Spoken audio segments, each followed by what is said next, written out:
বাংলাদেশ তো আর বাংলাদেশ নেই, এটা মনে হচ্ছে হয়ে গিয়েছে গরম দেশ। যেই হারে গরম পড়ছে সবার নাকি খাওয়ার রুচি চলে গিয়েছে। তাই আপনাদের রুচি ফেরানোর জন্য আজকে দেখতে পাচ্ছেন কি নিয়ে আসছি। আজকে কাঁচা আম আর কাঁচা কলা নিয়ে আসছি।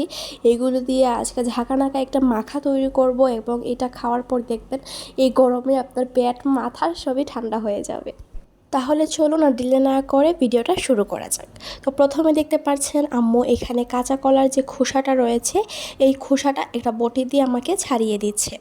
আর এখানে আমি একটা পিলার দিয়ে কাঁচা আম যেটা নিয়েছি এই আমের খোসাটাও আমি পিল আপ করে নিচ্ছি।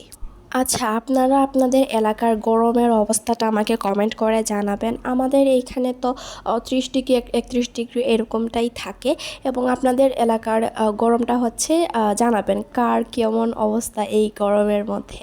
তো এখানে কাঁচা আমও কুচি কুচি করে কেটে নেওয়া হয়েছে, আর এইখানে দেখতে পাচ্ছেন কাঁচা কলা, এটাকে হচ্ছে কুচি কুচি করে কেটে নিয়েছে। আর এই যে দেখতে পাচ্ছেন এভাবেই কিন্তু আপনার ঝুরি ঝুরি করে কেটে নেবেন।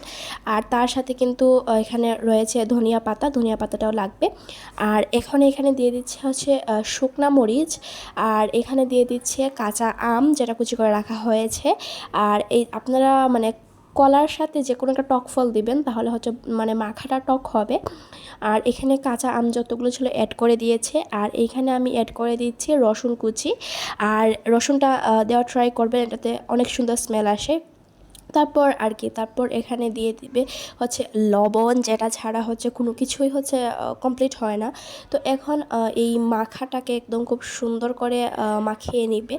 আর এটা যখন মাখানো হচ্ছিল তখন লিটারেলি এত মানে মানে মানে কন্ট্রোল করা যাচ্ছিল না নিজেকে, এবং আমি এখন যখন ভয়েস দিচ্ছি আমার এটা খেতে ইচ্ছা করছে। তো যাই হোক, আমি আপনাদের সাথে একটা শর্ট একটা সুন্দর মাখা রেসিপি শেয়ার করলাম। আশা করছি ভালো লেগেছে। ভালো লাগলে লাইক কমেন্ট শেয়ার করতে ভুলবেন না। তাহলে আজকে বিদায় নিয়ে নিচ্ছি। আল্লাহ হাফেজ, আসসালামু আলাইকুম। আর এই গরমে বেশি বেশি পানি খাবেন।